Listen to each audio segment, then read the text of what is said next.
Go and find it. Find that quote. Nora, I can't. I've left it, so it's gone. But you, So Nora, and Arwin were all saying that there must be a force. You're making it up. Order. No, you did actually say that. You did actually say that that there must be a force. Go and find the quote. It's in the mass debaters. It's about a week ago now when you three were going at it.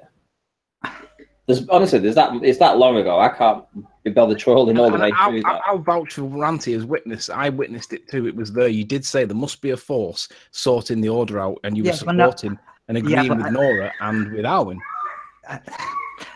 With Arwin's dreams? With Arwin's whatever? No, I did not say that. Oh, you are so clever about twisting things here, Sunshine. No, I'm not twisting it. I'm using your words against you. That's not twisting it. Yeah, it is. No, it's not. Yeah, it is. I've been on the end of a debate with you loads of times. You're clever. Really I like it though. I like that. I find it quite endearing. and to say I'm playing a victim card, I'm not. I'm just showing that you are getting personal. I'm not. Arwin is a person. How am I getting personal by asking you to produce evidence for your claim or drop your assertion? Arwin is a person.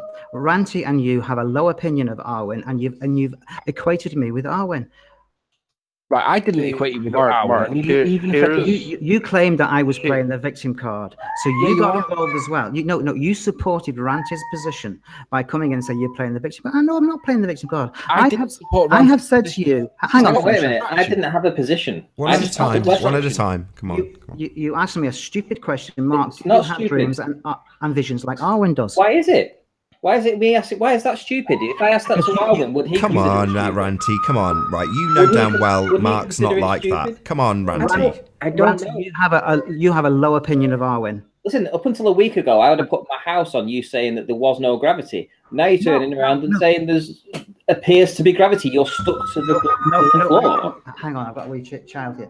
I am saying a downward force, and that's it. You cannot cope with me having a different opinion than you. And we're both. You agreed that you said there was gravity in the last show. You was asked a direct question, and you said yes. You right, stop, both of you. Come on, take a breath. This doesn't. No, but he did. You're both getting agitated, and there's no need. Yeah, but what I'm saying is that. But just take a breath. For the past month I know what you're just saying. Just take a breath. I'm begging you. Come on. We're not live at the moment, but just take a breath. There's no need to lay in. He's not doing an Arwin on you. Nathan, I do have to say that I object to the connection between me and Arwin. Yeah, I agree. I understand what Mark's saying. You guys do have a negative opinion of Arwin, and by comparing something that, when phrased for Mark, makes him sound like a fantasist is unreasonable. I know Mark's not like that, Ranty. You know Mark's not like that. He may have a differing opinion on gravity, but so far, everything anybody's chucked at him in this regard, he said, no, I reject that. No, that's part of current scientism. No, I reject that. And after about, I don't know, 40 minutes of it, he's gone, I'm sick of this, and I don't blame him. Yes, you're holding his toes to the fire, but he's not just reasserting that he's got an answer for it like Arwin does. He's not saying go back to my hangout and look at my answer. He's saying I don't have an answer, but I believe it's there. Well, but he's also not prepared to drop his assertion, which is what everybody else has to do if they can't prove that it's true. But his assertion becomes, I believe there is a force called gravity. That's perfectly acceptable. He can believe whatever he wants. Well, I think that he should be forced to drop his point. Why? Why? That's outrageous, Anthony. For the same reason that the ballers, if they can't prove their assertions to be true, they get dismissed. But they assert them as fact. Tim Osman gets very little stick off me these days because when he comes in, he goes, I believe this. Now, he's crafty in the way that he will spin it into making it seem like it's a fact. But if push comes to shove, he says the same Mark does. That's why he gets very little grief from me. When people like whoever, Lewis Hackett, it doesn't matter who, comes in and says, no, this is fact, and then you demolish the point and they just go back to the beginning and say, no, this is fact again, then you can hold them to their toes to the fire indefinitely as far as I'm concerned. Right, but if the alternative is that he doesn't do that, why does the assertion stand? Why does it not get dropped by virtue of the failure to prove that it's true? I have dropped it. I don't answer the question. Yeah, that's not dropping it. That's been what's it called? the white flag in the wall where you, what's it called? A conscientious objector. That's what you're doing. But he's entitled to his beliefs. He's not asserting his beliefs on you, and he's even. I'm not on about the belief. You can keep the belief. I'm asking about the assertion. No. The assertion is his belief. In the same way as you have people like, I don't know, John, who's got Christian beliefs, he very, very rarely asserts them. He generally keeps them to himself. They're his beliefs. And Mark's saying, I'm entitled to that. I want to keep those to myself. You're missing my point. I'm not bothered about the belief. You can keep the belief. The assertion at the beginning of the show when you say, is there any signs of any evidence of gravity? And then he doesn't answer the question either way. So I ask him the question specifically, so he has to answer the question. So that's not an assertion then, is it? If I am a conscientious objector, I step back and don't answer the question. Oh, yeah, but then you are insisting that I make an answer, and then you can. Can I jump in for 1 second? Go on. Yes, please. Go ahead. The only reason I don't think, like, I know you guys might think Riley doesn't like Arwen or something like that. I don't know, but the only reason I don't think Riley is taking it personal is because this is how Riley is when people assert things. You know, he goes after the proof. You know, he's not doing anything to Mark that he wouldn't be doing to any of the ballers. I hear what you're saying. Would come in here asserting. Chocolate, I hear what you're saying. You know what I mean? I don't think it's a personal thing against you. It might. I mean, because we're all cool. We all do this every day, so we're cool with each other. Hang on. Ranty made an unsubstantiating and an unfair comment, and then Anthony joined in with that. No, I didn't join in. You added to it by. There was no connection with my line to Ranty's line. It was separated. No. He said it was a comment. No, it wasn't a comment. It was a question.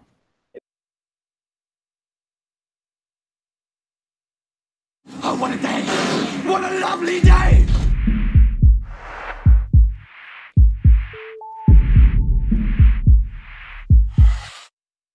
Welcome to Flat Earth Debate. I'm your host, Nathan Oakley, and if you're new to this channel, or you've not done so already, be sure to subscribe and hit the bell notification icon to keep up to date with the Flat Earth Debate.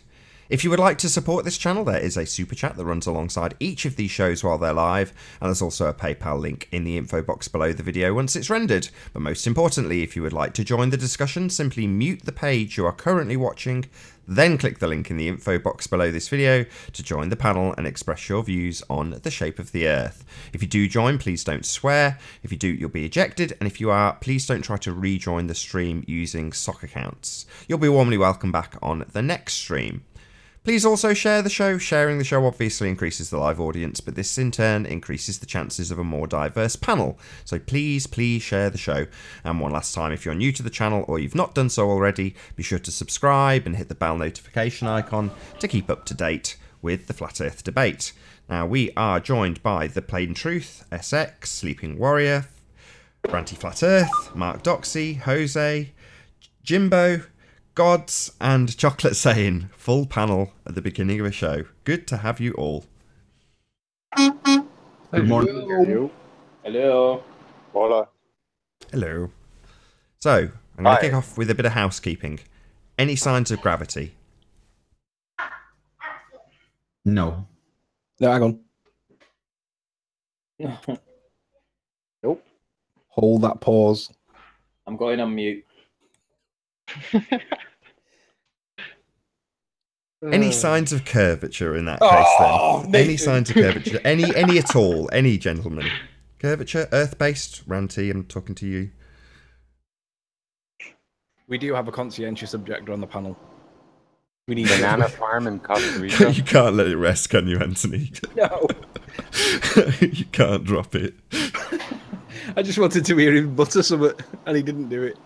Signs of curvature. Mark's way too cool a customer for you sometimes. Banana farm in Costa Rica. A banana farm's got... Oh, not banana curvature. Jimbo. Right. Oh, I expect better. Earth-based.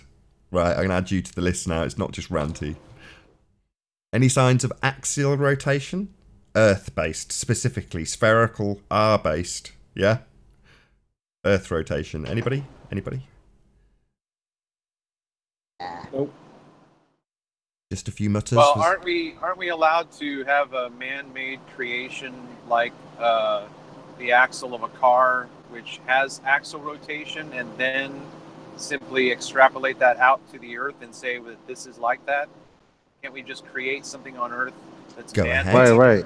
Go ahead. Like the car has an axis, therefore the Earth's axis exists. Yes, that works. Yeah. Well, my advice is if you're gonna fire stuff into the air like bullets, arrows, and other stuff, don't count on axial rotation to move you out from underneath the object you sent up. Yes, the irony that does anyone do though? That's the question. Do they shoot straight up? I do. Lots of people do because it's fun. No. I mean, back down. No. Yeah, that's what I mean. Does anyone actually shoot it up and expect the Earth to just move and they'll be all right because the Earth moved? 99% of globe believers believe that should happen. I suggest they start shooting up in the air and testing that out, staying right where they are. The prime example I have is the gentleman who fires up, and he's a glober, but he loves rifles and stuff. He fires a 50 caliber straight up. 1 minute and 50 seconds later, the bullet returns to the ground. He has to run for cover. At my latitude, if I shot a 50 cal straight up like that, it would move me and the gun 16 miles in 1 minute and 50 seconds. If I was at the equator, it should move me and the gun 30 miles out from underneath the bullet. What the hell are you doing with a 50 they're going to say, oh, frame of reference. Well, that same frame of reference with the gun firing horizontally, north to south, you have 1,200 yards in 1 second, and you're supposed to calculate Coriolis because of axial rotation of the Earth. What nonsense. There ain't none. So if you fire straight up in the air, make sure your sneakers and your running shoes are tied on tight and run like hell. It's the great irony that the Coriolis effect actually debunks axial rotation, contrary to what most globeheads think. They're like, well, Coriolis. It's like, yeah, Coriolis is the undoing of a spinning Earth. So, yeah. The thing that scares me the most, Jimbo, is why have you got a 50 caliber?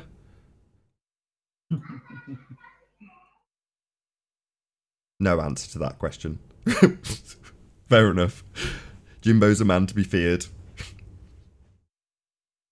So, Sly Sparkane is in the chat saying that nobody will take him on a one-on-one debate. I'll jump off so he can jump on. I don't mind. Everyone can hush and he can have a one-on-one with a... Who did you say was in the chat? Sly Sparkane. He wants to be on. I can jump. You want him on? I'll jump off happily, and you let him on there. That's not no big issue for me. Oh, I mean, that's up to him. He's in the chat. Yeah, I'll wait till he decides if he wants to or, whatever. But that way the place will be saved for him. But he says he wants to come on, I'll bail, and you can give him the slot.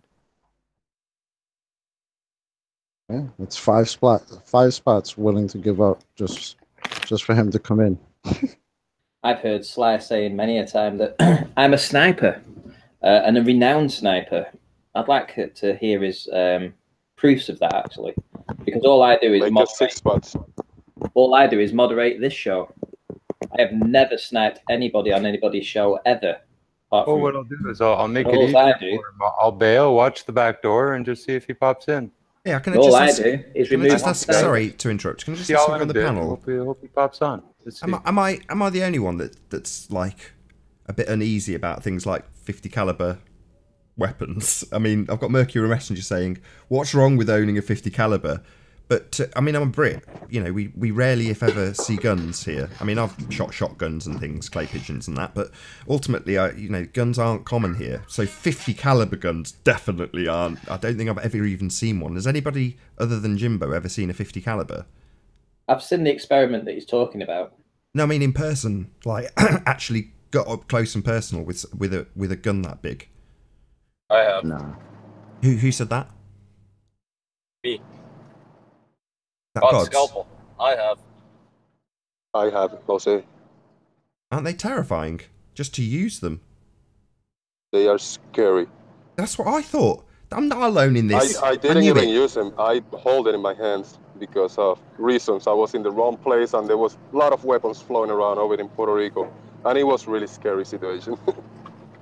Yeah, I'm not alone in this. It's just even as if you ignore the fact of what it's capable of doing to the thing on the end of it, just the actual piece of equipment itself to use it. I've seen enough videos on 50 caliber weapons to know that they look terrifying just to operate. I'd be crapping myself. But there we go. We're not familiar with guns here. Where did we get in the housekeeping? Axial rotation, I think. Any signs of a pressurized system next to a vacuum? Nope. Nope. Nope. Self-perpetuating molten iron core at the centre of a presupposed spherical Earth?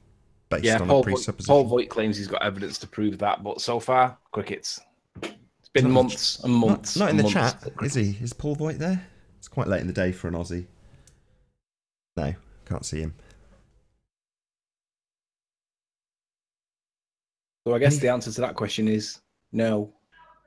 Any signs of Bill Miller? Anybody? No.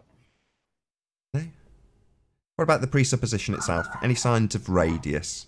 Anybody got any proof of that offered to anybody yet? Anybody? Nope. No? Well. Right, here we go. So Slice Arcane has said, so I guess none of the Nathan show will take me up on a one-on-one debate because they don't have any experimentation concluding Earth to be flat interesting, right? He can jump on. Let him jump on. Last time I went in for a one-on-one debate, you kicked me whilst on topic talking about the one question that I said you could not answer. You kicked me because I wouldn't accept that it was a mirage, according to you. So why would anybody go for a one-on-one discussion with you when you kick people for being on topic that are challenging your religious views and beliefs without evidence of your religious views and beliefs to support your position to be true? Why would anybody do that? What was that? Because you're a coward. Right. And let's talk about my 1 foot observation as well. Yeah, whilst you're at it. The one that's directly comparable to Soundly's over Lake Pontchartrain that makes it look like a basketball and how it doesn't look straight, how it doesn't look curved, Ranty. Is that the one that you mean? That one, yeah, exactly. The one that he says I should be seeing. Let's not bring up the curve calculator for that one, Ranty, because the ballers don't like the curve calculator on that one. But let's bring it up and show what it should look like. All right, hang about. Wait a minute. How about the fact that when he did a live hangout with his friend Sean Hufford, and they agreed that with the image I provided to them, that we were seeing the mirror ball from 19 miles away. And when I asked them to do the curve calcs, they ended the show, the live stream, because they didn't want to show the curve calcs, which would have showed that the mirror ball was 45 foot above sea level when it should have been 170 foot beyond the curve. That's what I'm saying. And he's asking people to go for a one-on-one on his channel. I don't think so, Sly. Get your ass in here and let's see what evidence you've got to prove the shape of the Earth, you idiot. And if you don't want to do that, how about me seeing the Isle of Man from Wales? You can have a go at that one. I've not really promoted that much yet. Or what about Blackpool Tower from Hoyt Lake at 30 miles? Oh, where's the town of Blackpool, Riley? Well, why are we seeing the tower? Exactly. Why are we seeing the love heart on the tower? Because it's not a ball, Ranty. Exactly. See, when we get the P900 modified, Anthony, oh, we're going to go out. We're going to be doing some smashing stuff with this. Hey, wasn't it was? The infrared filter. Stuff with it. Hey, wasn't it was? Infrared filter. Just mute your watch page, my friend. Come on, was not was. You know the answer to the rules now. Mute your watch page before you come in. Sorry. Okay. Anytime. Good to have you. And you. I got full panel. Have you had a haircut yet? Was? Not was? No. Is it still looking buffontish? Looks a bit flat today. A bit flat. No curves. There are no curves on this flat head. So back to Sly. You're demanding that people go and have a one-on-one with you, right? Yeah, there's an open link. You can join just like Was Not Was did, and you can have the conversation right now, and we can see your evidence for the ball that you believe that we live on.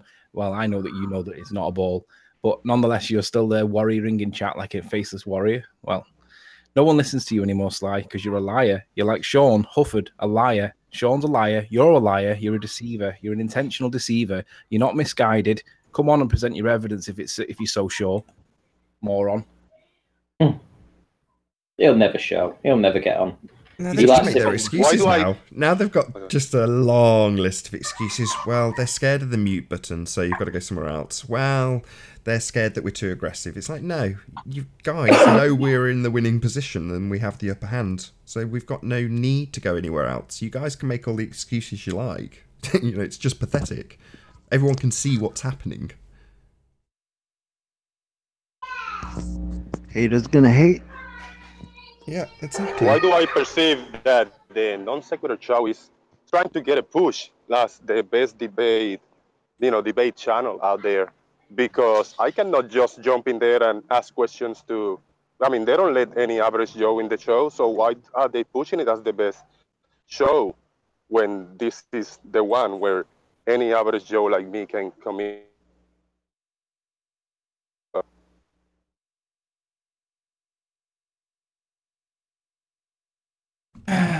And also the bigger names. I mean, anybody can join. I mean, you guys seeing over here when Mick West came in and et cetera, you are going to be heard. If you have a claim, if you have proof, something to offer, please come in. Indeed. Shout out to Shout out to who? Isa Mahalski. Oh, is Isa in? Yeah. Cool. Isa, tomato. Yeah, but that's the bottom line. There's an open door. So, Red Rhetoric's the current one who's been doing this, saying you need to step away from your open bar that anybody can walk into and challenge any word I say at any point ever and come and do it at a different venue. And it's like Mick West made similar demands to this and he got a damn good backhand from me. Why are you demanding this? You don't have to join. Sod off is your alternative. I don't care if you join, Mick West. That was my attitude. If you don't want to join because you reasons, then go away. But Reds, totally different story. Reds has called us out. It's like, okay, well, come and join then. What's your issue? Come and tell us. Oh no, you've got a mute button. So, what's your issue? Just come and tell me. Crickets. Oh, you're coward. You don't want to go and fight him. No, I'll fight him any day, any time. I'm here all week, all day, every day. What's Nathan, what you've got to understand is when I've been in the debate share talking in the side chat and then they've baited me from the side chat, but they won't give me a link to join the panel. So they do everything from this. They have the control of the actual show and I'm trying to respond to them in the chat to get them to do comparisons and expect, about my work and stuff. And they deliberately make errors on purpose and I have no way of addressing that because they won't give me a link to go in and be able to explain and literally show them up. I could destroy them in 20 minutes, right? But they won't do it. Join the panel right now. When you get to the critical moment, he'll demand that you accept his version of the interpretation, and then if you don't accept it, he'll kick you on topic without swearing. He'll kick you. That's what he did to me. Bring up that curve calculator slide and let's see how that mirror ball should not be seen, and we see it, and guess how little refraction there is at night time. Wonder why that might be. Well, Sly's completely vanished from the chat. Like he Nah, hasn't he'll said be a lurking. word since saying, "Oh, so no one will debate me one-on-one," and we've gone, "Hang on." Number one, Anthony's already done that, and you kicked him on topic. And number two, you can join at any time you like. There's a link right there. At the time we were saying it to him, there was a gap on the panel. He could have joined that instant. The link is public. So all these idiots that are like, oh, you're running away. It's like running away to where? An open field. Are you joking? Which one? Any hizzle. See, look at that there. Ghost Flame 713. Let's just see how many subs he's got, because if he hasn't got any subs, then I'm not even going to respond to his message. But if he has, then I'll address it, because it's probably got meat on it. No, he's got no subs. So I'm not going to answer your message. But it's all right, because I've got the little bitch to do my work anyway. When he actually finally got around to analysing the mirror ball from Barrowing Furnace, and when they admitted that it was the mirror ball, it was game over for them, because they were essentially saying it was flat as F, and that's why they ended and rounded up their own show. That's why they won't want to come in and talk about it. They've got to explain why I was seeing that entire mirror ball from at 45 feet above sea level. That was to the top of the mirror ball. And that's just one thing. Why are you seeing the mirror ball? Why am I? Because it's flat. Yeah, exactly. Why are we seeing it, Sly? Well, the reason I phrased it like that is because you don't need to give an explanation for why you just see something. It's just, you're just seeing something. This is the problem the ballers have. So we see a building and go, there's a building. And on, I think the debate was called I Believe in a Sphere Earth, we had a guy on who was incredibly honest. And I said to him something along the lines of, what explanation as a flat earther do I have to give? And I had your picture of Baron Finesse on screen, Ranty. I was like, what explanation do I have to give for this? And he said, none. So there's no observed phenomena. Hey, Southern Israelite, how you doing? Good to have you. Can you hear me okay? Yeah, man. Good to have you. Thank you. I was studying an issue. I just wanted to see what you guys thought about a document I came across over the issue of whether the word level means flat. I was studying some stuff about the creation of the early pyramids and how they were able to develop a flat surface for the base of the pyramid. And I just want to see what you guys thought about it. Yeah, go ahead. Sounds very interesting. All right. Can I screen share, or do you want me to send in the link to the Google book, to the link for the book? Just stick it up on your screen. If you can screen share, that's great.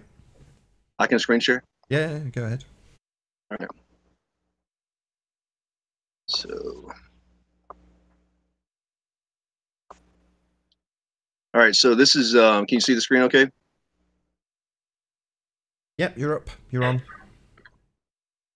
All right, so this is the Pyramids of Egypt by a couple of Egyptologists, Iden and Edwards, page 9.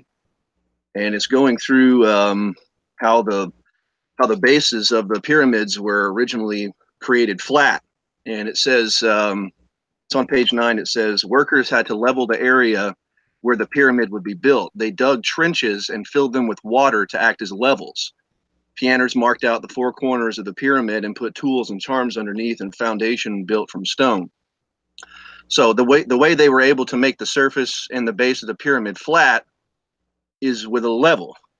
So, you know, for a long time, I figured the level is the water reaching its own level proves the Earth is flat was kind of a weak argument, but I came across this document about how the original pyramids were made, and that seems to be a pretty strong argument that level does mean flat. And I'm just want to get some peer review on that and any criticism. None. Level is flat. So yeah, that's all I had. Level is flat. You know, to assert that level can be curved is it's a contradiction in terms. So no objection. I mean, if I was being really fussy, I'd say, how did they ascertain that they used that level? You know, how did they come to that conclusion? It just sounded like an assertion. I'm not saying that it is or that they've got nothing to back up that assertion, but, you know, on face value, it's... How do they know that? How did they know that the pyramids were used trenches? Is that what you mean? No. How did they establish that they filled it with water and got a level that way? They're Egyptologists, man. I don't know. I'm just going with what the scholars say. Exactly. I don't disagree, or I'm not saying the guy's wrong, you know, but ultimately it doesn't offer that information, i.e. how they came to that conclusion. But in either way, it doesn't change the water is flat argument. It is. You know, water does very much prove that the surface that we're on is flat. You know, and yeah, you can pull me on it and say, no, we've got mountains, we've got valleys. Yeah, I'll agree. But basically, overall, it's flat as a pancake. 220-mile observation, Nathan. Can you believe that? Yes, it's just amazing. 6 miles of curvature. It should have been behind if you live on a sphere, which we don't. And he was actually at a fairly level to level. So from his elevation to the elevation of the mountain ranges that he was looking at, they were comparables. They were sort of like the same height. So there should be no discrepancy with that then. You know, it's literally just looking straight across, and he saw it with his infrared, 220 miles. I wonder if the ballers, when they hear numbers like that something is being viewed at 220 miles away. I wonder, I mean, do they cringe when they hear that? Does it bother them? Or do they just automatically start preparing to explain it with refraction and superlooming and all this other crap? Very good question. I'd like to see the chat response to it, actually. There's plenty of ballers in. You know, Mercury Messenger or Mong Patrol or Dell Inquiry Weirdigan or Vinny.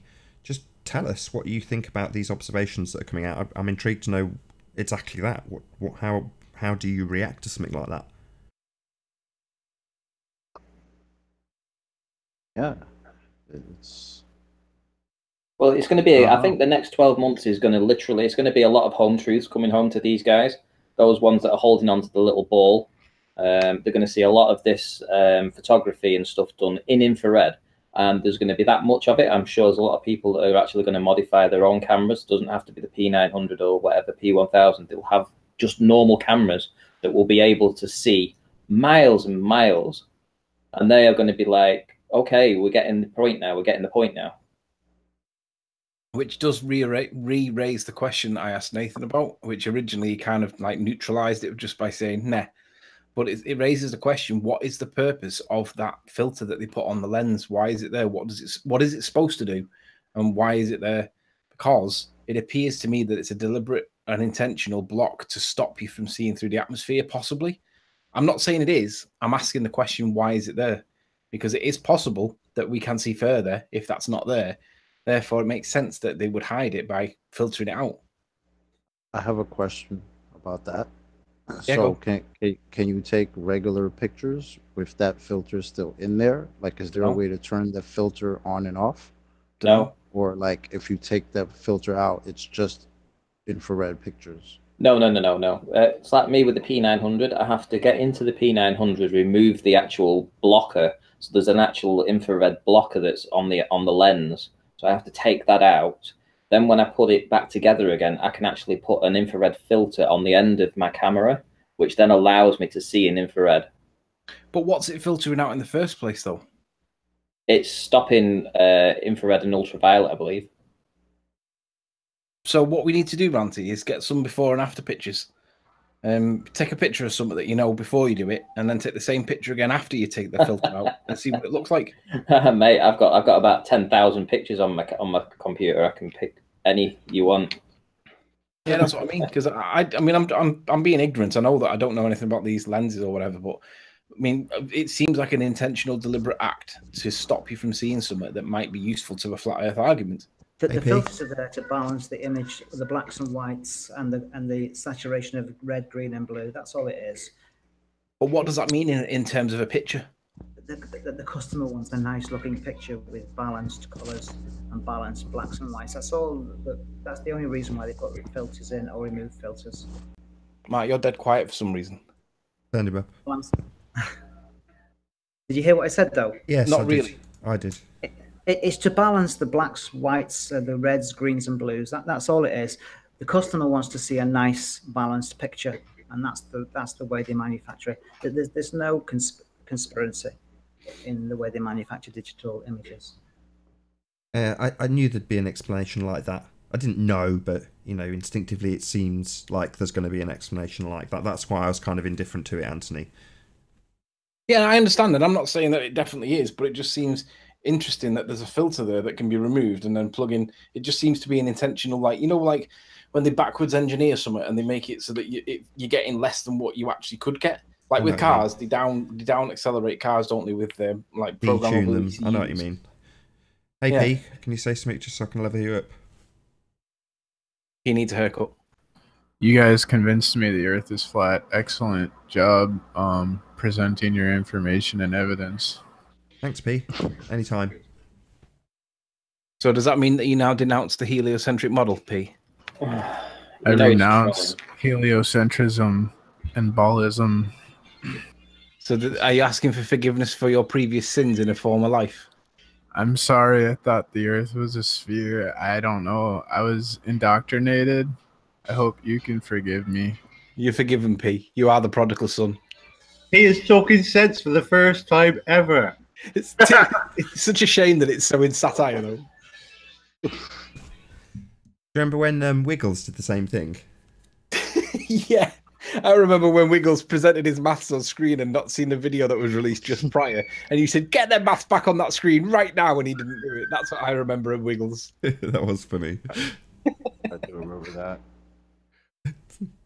So where have you accounted for perspective in here? Gone! Off the screen immediately. You can see his pointer moving over towards the X before you even finish the sentence. Yeah, I know. Anyway. Fun. Well, we did ask a question in the last debate about what we're actually thinking we're going to see when we get this P900 modified. I think it was lots of ones and twos. I think the ones won.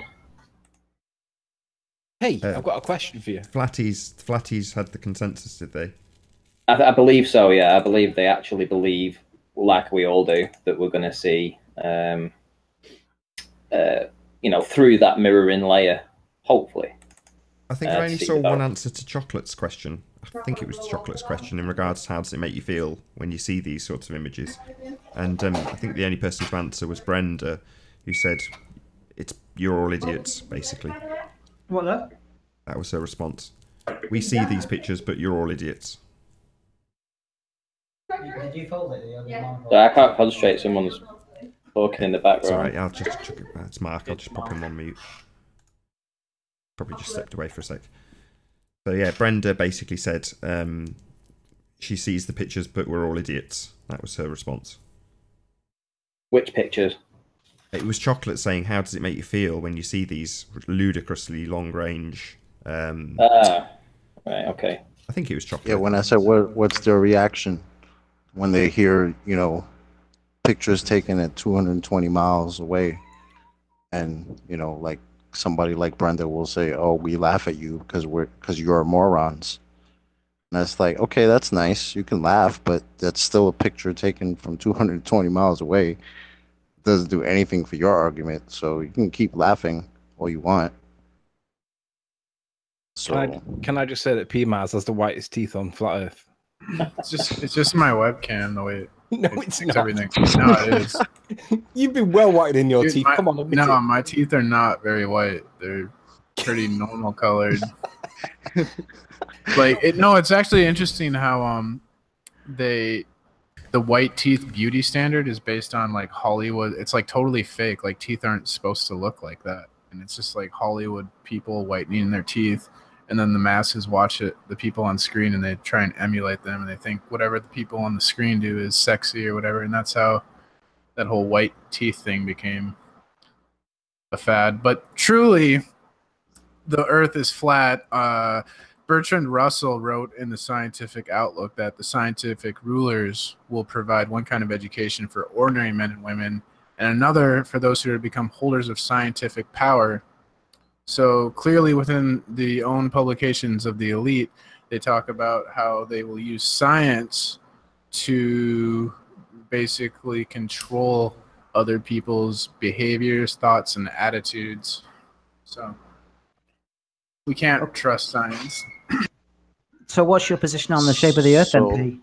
So does that mean every time you came in here and said that science disproves us and makes us look like idiots, are you denouncing that? No, he's winding you up. Of course he's a baller. I never said science disproves you guys. Never once said that. Because I've always believed we live in a scientific dictatorship, and I've never been a fan of science. Actually, I'll agree to him saying that in the past. I have heard him say that. But science isn't our enemy, P. So it's scientism that's our enemy. The made-up science, pseudoscience, is our enemy. Because science is just a methodology for showing cause and effect.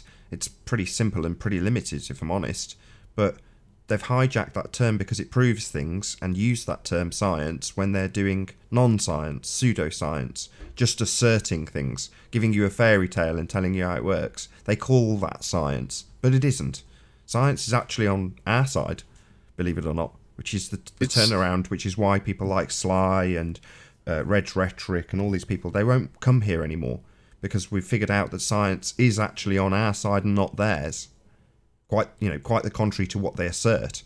And it's one of those, if you make your lie nice and big and say, we have science behind us, it makes your lie sound very plausible. But it isn't. Because they're not backed by science at all. I mean, in theory, science sounds, nice and benevolent and beneficial to mankind. But the problem is, we got these psychopaths in power, and they will use such things. So, like, in theory, science, yes, what you're saying is true. But in practice, it's money corrupts it, and power, and science is used to manipulate people, to fool people, to lie to people. just like religion was in the past, and they both serve the same function, science and religion. It's about controlling people's behavior, their everyday lives, what they do. Like, you know, in the past they would say, you know, don't have sex before marriage because you'll go to hell or something, right? Well, today they'll say, making this up. They'll say like, oh, don't have sex because the scientific studies show that blah blah blah, right? Like it's the same. It's religion and science are used by the controllers for the same ends. We're getting mixed messages from you, P. That's fairly standard fare from It's P. the first time I actually sort of kind of agree on something that P Mars is saying. Oh, he does have his lucid moments. I was going to say exactly that statement. He has his lucid moments. Because he's making sense right now. It's weird. Yeah. But yeah, he is making a lot of sense. Time he has problems with. But you're not wrong. Heliocentrism, another branch of scientism, is absolutely a religion, P. So yeah, scientism, heliocentrism, these are just belief systems. No scientific backing. None. I think the biggest scientific hoax they got going right now is this climate change stuff, which is what they're going to use to control our lives. Totally. Good man. So you agree with the solar minimists? I don't even know who they are, but I've read like they write about this stuff. I read their books. I read the books from the horse's mouth. They wrote the first global revolution book, which was written by the Club of Rome, a UN think tank. They talked about basically, in lack of traditional enemies to unite people, we've created the idea that pollution, the threat of global warming, famine, and the like would fit the bill, and that all these problems are caused by mankind, and therefore mankind itself is the enemy. Like, they basically brainwashed to think that we are the enemy, and we're gonna have to depopulate and all this crap. You don't remember when Al Gore came out and said that we'd all be underwater in like 10 years? We gotta pay more taxes. Well, to be fair, there have been, like, New Orleans has been under a lot of water recently, right? It kind of is happening, but the cause is not due to the amount of carbon that we actually. If you think about the claim about carbon being the issue, right? My supermarket, my major supermarket in my town, I took a picture on my phone. There was a sticker on, or a little card in the carbonated drinks soft drinks aisle, and it said, due to a shortage of liquid carbon dioxide or gaseous carbon dioxide, there is a shortage of soft drinks at the moment. And I thought, so really, there's a shortage of carbon dioxide, yet we're being taxed on that very one emission that the cars all use. Seems a bit contradictory to me. It seems a little bit hypocritical to say that there's a shortage on the one hand, but then charge us for using it on the other. Yeah, it's 1984, isn't it? 1984 all over. They create the shortages. Yeah. They tell you something is scarce so that everybody's got to scrounge around, run around, and try to, hold on to it when they're hoarding it. That's what they do. It's like the argument for petrol. There is no petroleum shortage. It's a renewable energy that we can use, but they tell us that it's a fossil fuel. It's ridiculous. But let's remember that fossils technically are stone. Hey, Jimmy. I found it interesting when I was Hi, in guys, California. Good to have you. I found it interesting when I was in California. We were looking for campsites to go to, and I was talking to my mom. She was talking about how a few years ago the county couldn't find enough funds to maintain the Forest Service area, so they raised the rates for your spots. If it was $45 a night, they raised it to $90. Well, lo and behold, they came up with the funds afterwards and said, "Oh, here are the funds that we said that we couldn't find before," but they kept the rates the same. They didn't take them back down. And now nobody knows, except for my mom and others maybe who were paying attention. And I said, "Mom, you're the kind of person that needs to stand up and fight the system, because everybody else is just thinking that they're supposed to be paying $90 when they don't understand what the whole shell game was." So they create the need, and then they get what they need, and then they reduce the need, or then they level the need back up so that it's all equalized, and they still are making money off the masses. And it never benefits us; it always benefits them. I was going to say it's a very psychopathic trait to recycle. So there's a good chance that it may be 100 years, it may be 50 years, but in a given period, that will happen again. Exactly the same.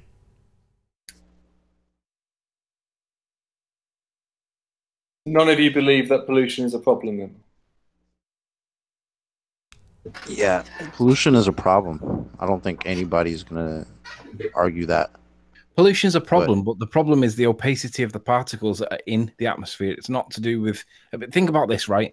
When you have trees that are in high pollution areas, them trees grow bigger than all the other trees that are not in high pollution areas because they use the carbon dioxide. The real pollutant in the atmosphere is the nitrogen dioxide that the cars are emitting, not the carbon dioxide. Carbon dioxide is the food that plants use. Nitrogen dioxide is the one that's given us all the problems, but we're not being charged or taxed on nitrogen dioxide. We're being taxed on carbon dioxide. But even if we were being charged on nitrogen dioxide, the nitrogen cycle is still something that's organic anyway. What about all the plastic that gets washed up on the beach, though, aren't they? But we're not talking about that. We're talking about emissions. Or I was. Maybe you are right. The plastics on the beaches is a real issue everywhere, and we should single-use plastics are a problem. And I totally and utterly agree. However, there are organisms that do eat them, but we're not being told that. We're just being told. But ultimately, the plastics problem is a real problem, and it does need addressing. But it's not to do with flat Earth. If I look at my waste bin, predominantly it's all packaging. Yeah, packaging that doesn't degrade quickly enough. Yeah. But 90-something% of the scientist people say that pollution is causing irreversible damage to the environment. Yeah. And like I said, look up the carbon cycle, look up the nitrogen cycle. You'll see that the totally organic processes that are not causing the problems that they tell us they are. The problems that we are seeing are not caused by, it's that issue of causation, being caused by other things that are outside the human control. That is a cycle, it's cyclical. It's basically weather. Weather is cyclical. And we're now entering something called the solar minimus or solar de minimis, which is the minimum period of heat that is generated by our atmosphere from the sun. And it's caused by a cycle. It's a cyclical thing. Now, the distance to the sun does never change on their model, but the intensity of the light should therefore be constant, but it's not. It's following a cycle. So that's a good heliocentric debunk. If we're taxed on it, then it's wrong. Yeah. So the car that you drive causes pollution, but it's not a problem. Depends on how you define pollution. It's not like we were driving Vauxhall Vivas from 20 years ago. Yeah. I mean, even a Range Rover now that guzzles gas, it commits less crime environmentally than what cars from the late 70s, early 80s did. I mean, you don't see buses driving around anymore that are put full of black smoke everywhere because all that's being trapped. But it's the black smoke, the pollutant that is in the black smoke, the carbon, the particles of the carbon that's the issue when it's in the atmosphere. I agree the pollution is to do with the opacity of the atmosphere, but it's not to do with the gases that we're told that we're emitting into the atmosphere that's depleting the ozone layer, as they say. It's called the issue of pollution is the opacity of the atmosphere, but no more. It's where it stops. Well, I understand your points about cyclical natures of things, but equally I do think that the pollution that humans cause is a major contribution to problems we experience. Well, what I find interesting about your question is do you not understand the reality of the manufacturing of the products? So you've got supply and demand. So if we're talking about the fact that we have pollutants with either plastic bottles or vehicle emissions, I've got a great solution. Stop producing vehicles and stop producing plastics. That's not going to happen. So then shut the hell up that we've got an environmental problem so you can control us more by taxation. It's all a game. It's all a game. If there's a problem with our emissions and there's a problem with our environment because of what we put into it, then stop producing those things. But they're not gonna. They're not gonna. No, because those things make them money.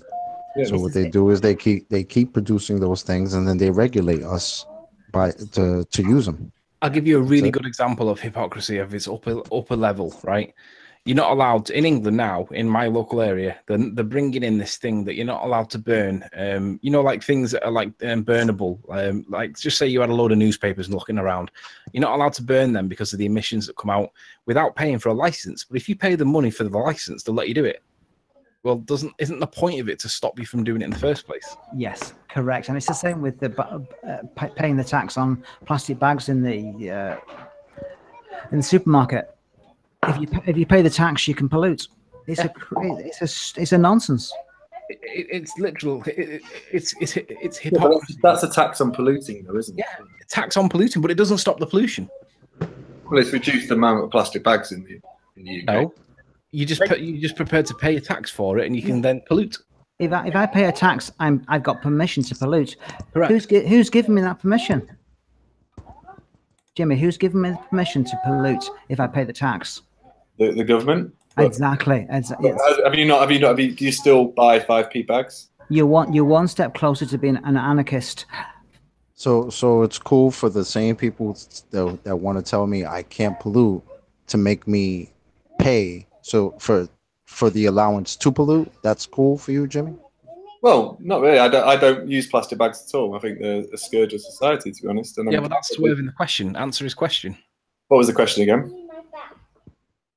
You don't believe that the same people that are telling us that we shouldn't pollute are allowing us to buy licenses from them in order to pollute? Well, it's the same as smoking cigarettes. They say don't smoke cigarettes, but if you want to, then we're going to. That's a personal thing. Listen to the question again. What? Yeah, but it's a personal thing to buy a plastic bag, surely. No, it's the issues about pollution, not tax. So again, listen to the question again. The plastic bag isn't a personal issue because if you go to the store and they don't have plastic bags to give you, you can't get one. Could you re-ask? Could you re-ask the just like Travis said, if you have a problem with plastic bags, don't make them. Yeah, could the question be asked, and let's get an answer from Jimmy. What the question I asked before? Yeah, I think it was Chocolate that asked the question. Yeah, Mark, actually.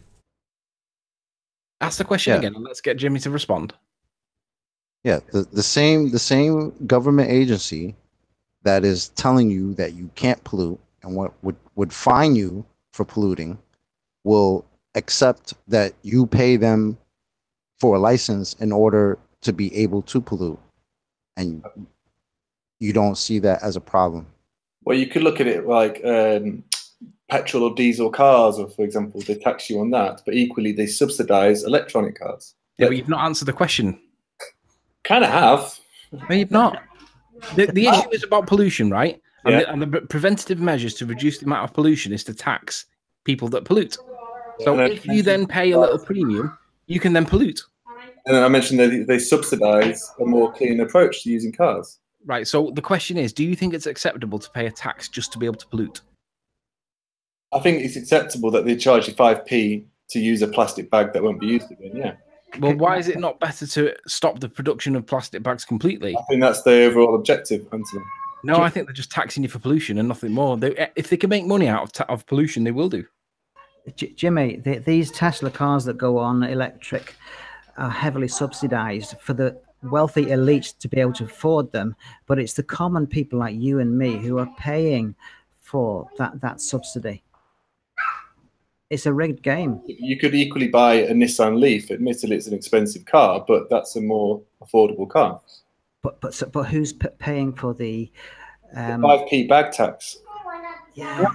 Maybe. Sorry, just to draw a comparison. So, Mark, if I can grab Mark's attention, just because I know you know some on this subject. So, the Protestant Church was formed because of this reason. Sorry, I don't quite get what you said there. So they're protesting against, I can't remember the term, it's like indulgences or whatever, where they pay for their sins. That's right, yeah. You pay to get out of hell by paying the priest. Right.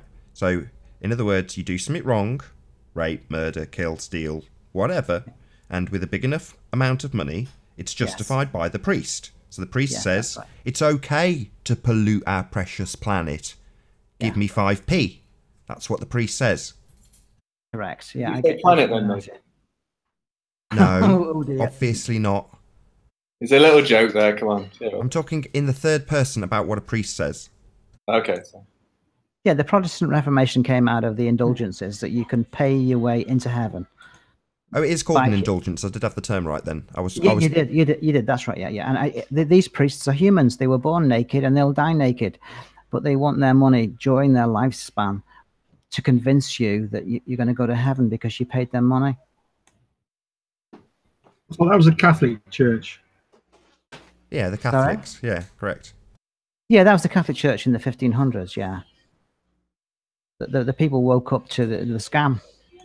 But there's a scam going on at the moment. You can pay taxes to the government so that you can pollute. Okay, so does any of the panel use plastic bags that cost 5p? We don't have an option. If I want to buy sliced ham, it comes in a package. We do have an option. We do have an option because when I was younger, I used to go to the library before we had the internet, and the library used to have these biodegradable bags that were yellow with a bit of print on them, but they felt like a bit like suede-y. They felt like a bit of suede rather than plastics, like smooth, shiny plastic. So it felt funny to the fingers. But they can make biodegradable plastic bags because we used to have them at the libraries. They used to. Are they available today? That's what I buy, biodegradable ones. Yeah, that should be the norm. The option is don't pay a 5p and bring your own bags. Jimmy, that's very noble. I support you in that 100%. Well, that's the thing we're talking about here. You can pay 5p for a plastic bag, or you bring your own, and that's the whole point of the initiative, surely. But why would it not be the better alternative to provide biodegradable bags that they can do, and then there's no problem?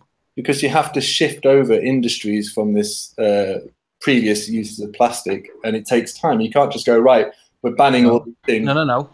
All the government would have to do is write a law and say, as of the 1st of whatever month, this is now the law, and prosecute the companies the same way that the individual gets prosecuted for, say, speeding or seatbelts.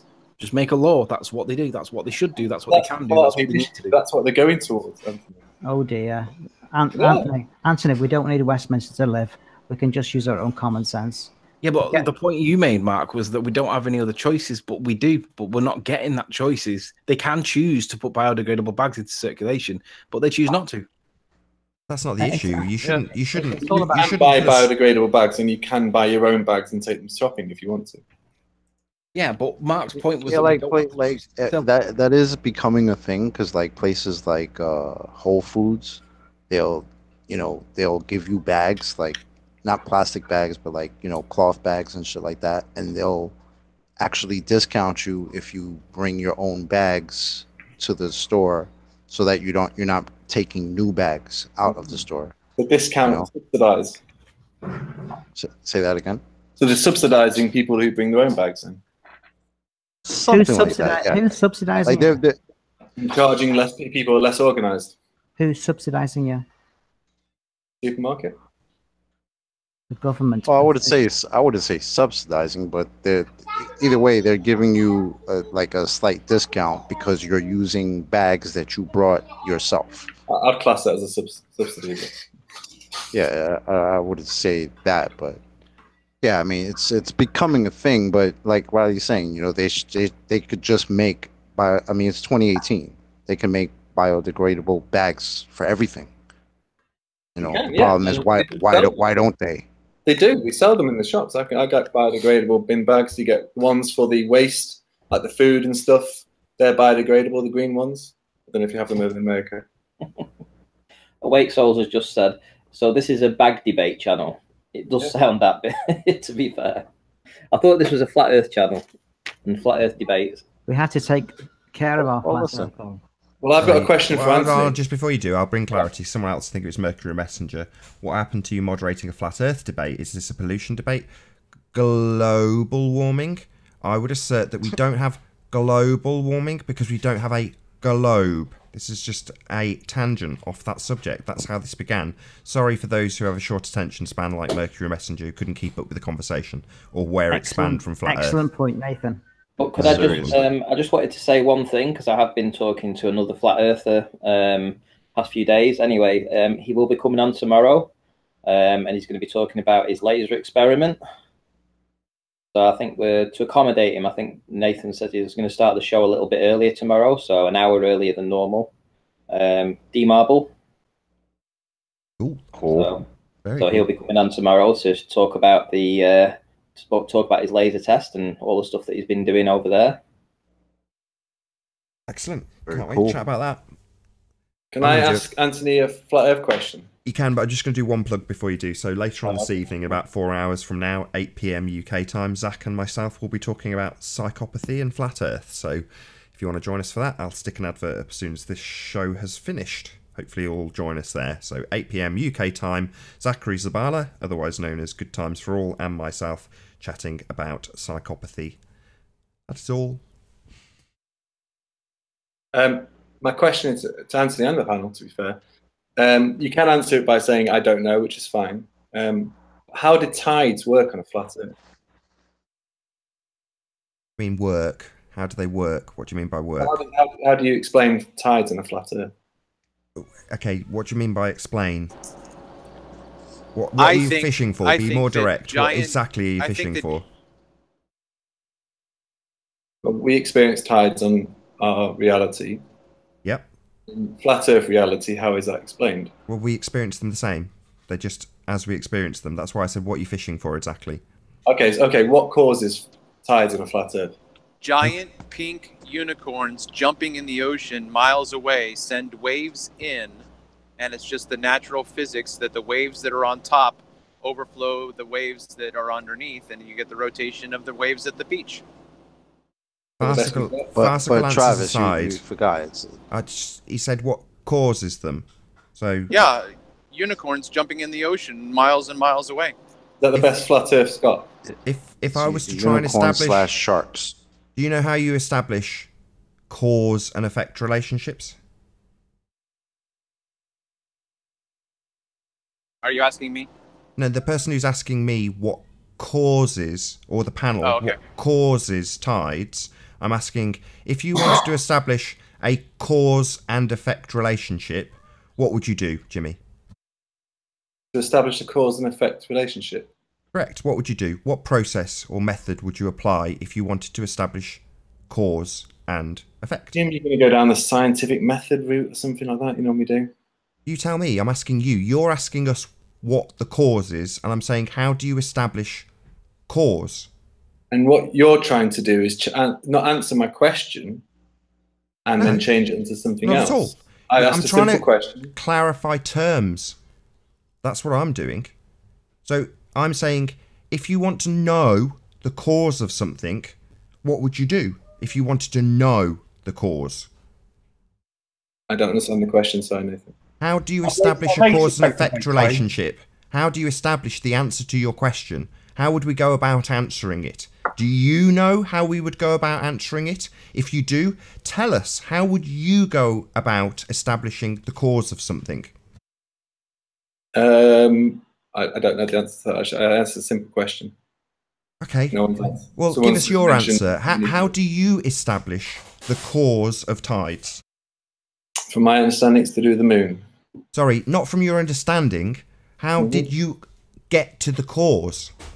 Don't just assert it. How did you establish that cause? How did I establish that cause? Correct. From reading stuff? Reading things doesn't establish causes of stuff. Reading does not establish a cause. That's just reading. The opinion of other people. Yeah, that's fine, yeah. So what other people's opinions do you think explains tides in a flat Earth? Well, we had one. It was about unicorns. Did you not hear it? So let me just get it straight. To all the flat earthers out there, the best you guys have got is unicorns. It's the same as you just saying it's the moon unless you establish a cause and effect relationship. I'll give you the answer. Science establishes cause, not reading. Okay? Yeah. People's understanding over millennia. No. It's not an understanding. It's establishing cause and effect. You asked for the cause, so I'm saying, how do you establish that cause? Your answer was, I read something about it. Well, that's not very good when we have something that actually establishes cause. Science. Okay. So do you have any of that? Because that's what establishes cause, son. Science. So do you have any scientific evidence for what causes tides or not? I don't think I have to. You don't think you have to? You can just read it in a book and tell us that that's how it is? No, I'm ignoring that for the moment, Nathan. I'm asking you a question about tides in the flat Earth. Right. I don't have any scientific evidence for the causation of tides. Okay. Have you any theories how it could work? Why? Who cares? It's just a story. If you don't establish cause through systematic experimentation, it's just a fairy tale. Something you read in a book that somebody asserted once. Meaningless. Yeah, I read here, popular modern-day flat earther Eric DeBay simply repeats these old ideas. A huge whirlpool vortex surrounding the Mount Meru at the North Pole, which reverses direction every 6 hours, alternatingly sucking in and pushing out the great seas of the Earth. Would you go along with that? No, sounds like another fairy tale. Okay, have you got anything else that can explain tides? Sorry, did you not hear me say I don't have scientific evidence for causation when it comes to tides? Okay, if you can't answer it, that's fine. Neither can you. Also excuse me, excuse me, Jimmy. Neither can you. Fair enough. Okay, so this is a pointless conversation where you can't prove it and we can't prove it. Is that your point? That you can't prove it, but you've got a just so story about the moon? What's your just so story about the moon got to do with anything then? I don't get it. Did you think that was proof of something, your just so story? No, it's an understanding. It's not an understanding. How many times have I got to say it? Understanding something would be establishing its cause through science. You have a just so story. That doesn't give you an understanding, it gives you a story. Okay. Okay. So you're happy with a story. So your fairy tale explanation for what causes the tides is good by you, is it? Not seated in science, hasn't been validated, is not the cause. I mean, the fact that there is one and you don't have one speaks volumes, would you not say? Say that again. The fact that there is an explanation and you guys don't actually have an explanation. Neither do you. Neither do you. You're saying because there's a fairy tale out there, what, that makes it the most valid explanation? No. Doesn't work like that. Just someone coming up with a fairy tale. That's why you were explained about the unicorns, to draw attention to the farcical nature of making up a fairy tale to explain something. You could have easily just said we don't have one. We don't have scientific evidence. Neither do you. Would it be more acceptable to you, Jimmy, if we had some type of story that we can give you? Well, just something that would explain. Even if we couldn't prove it. Oh, would that be more? It would be a start. No, it wouldn't. That's our point. It would be a start. Yeah, you had something not a start. A start would be to presume a cause, right? And you do that with a very special kind of prediction called a hypothesis. That's what would be a good start. Not to come up with a fairy tale. That's not a start.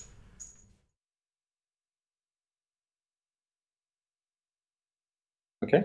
And Jimmy, I understand that the fairy tale that you believe, it's backed up by other fairy tales. So I get why it might be hard to try to understand that we don't believe that. That's fair. That's the problem. Believe it. I just thought you might have heard another flat earther saying, this is how I think tides work, for example, where you've explained how the sun and the moon work, kind of, and that's in so that would be cool, because trust me, I would love to know how the tides work. So you thought I'm you'd just come not along going to sit with here a and straw assume man. that I know that Nice. they work off of gravity off the moon. Which is what I said from the start. If you don't know, that's fine. Neither do you. You don't know either. But you've got a That's whole what I'm bunch of saying. fairy tales to tell us, though, haven't you, about the moon? That's the current understanding. It's not understanding. I've said it 3 times. This is where Mark might get off the hook when he says I've had enough. You won't get off the hook when you keep reasserting that you have an understanding of something. You have a fairy tale, not an understanding. That's a fairy tale in your opinion, just to clarify. No, it's not an opinion, right? You establish cause through systematic experimentation, not reading fairy tales. It's a belief. Okay, that's not my opinion. Oh, that was Jose. I was telling Jimmy, it's a belief what he has. It is because he believed the narrative, the interpretation that was given to him. And you guys don't have a narrative. Say again, Jimmy. Sorry. I was saying, no problem, Nathan. I was saying, and you guys don't have a narrative, which is fine. And you maybe look into that and how can we explain this on the flat earth? With science. So you were given why do you need with flat earth at the end? Sorry, anyone. Chocolate, to interrupt you. Why do you need to tag on how do we explain this on a flat earth? Why do you need to tag that on when I've already told you if you want to establish the cause of something, then you apply science. Okay. Yeah. So off you Jimmy, toddle then. Where do you live, Jimmy? In England. And how many tides do you observe I don't live near sea. a day? So why are you talking about this? I was asking a question, that's all. No, but you're talking as predicted to myself that you wouldn't have an answer, which is fine, which is why I started off by saying you don't have to answer. Does England have 2, 3, or 4 tides per day? Don't know. You talk a lot of nonsense then. Why are you talking about tides when you don't even know how many tides England experiences per day? I was asking tides on the flat Earth. You're asking us to explain something you don't understand, though. That's Mark's point. I don't need to understand it. Jimmy, you're trying to show the lack of information that you guys have and understanding and certain things you cannot explain. Jimmy, we love to see you coming in, but you're full of bull. You're not experienced or an expert in any of the subjects you bring up. Never said I was. Okay, well, we shouldn't really be humouring you with any of your questions, should we? What it is that Globers like Jimmy like to establish when flat earthers don't have a concrete explanation for something. They get off on that. More mushy explanation, I think. You don't want a concrete. Say that more again. Mushy than concrete, I'd say. How many tides do the Great Lakes have? No, what I'm saying is you guys get off when we don't have an explanation for something. Say that again, was. I'm not sure, but isn't water becomes like magnetic with salt? It gains magnetic properties. It gets an electrical charge. Yeah, wouldn't that work like tides? Wouldn't that because we know we have a magnetic field, right? And wouldn't that cause the tides? Well, yeah. I mean, you can demonstrate that if you put a magnet next to salt water, you can cause an effect on the water. Yes, absolutely. But again, it's like earlier when we were saying, well, if you say you've got an axle on a car, therefore you extrapolate that out, you've got axial rotation. Well, you're kind of doing the same thing. If I can show that there's a small effect if I put a magnet next to salt water, then it must ultimately mean that we scale that up and magnets are causing the tides. Now, it's a possibility. Right. Definitely a possibility.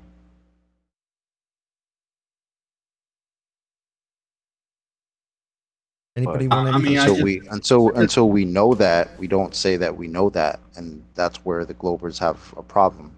Yeah, I just said it so that give it something else to Jimmy to think about, like there's other stuff that can explain. Okay, well, we'll just see where we're at with Jimmy. So, can you hear me, Jimmy? Are you there? I'm there, yeah, I'm here. Does the moon control the tides? I would say so, yes. Excellent. With that, I will say, first and foremost, a huge, massive, enormous thank you to all of the live audience for tuning in and hopefully sharing this debate. And, of course, a massive thank you to all of the debating panel for making this debate possible. If you hated the show, you know exactly what to do. But if you like the show, maybe consider sharing it with a friend or subscribing if you've not done so already. I've been Nathan Oakley, and I'll see you on the next fantasy-riddled Flat Earth debate. Oh, what a day! What a lovely day!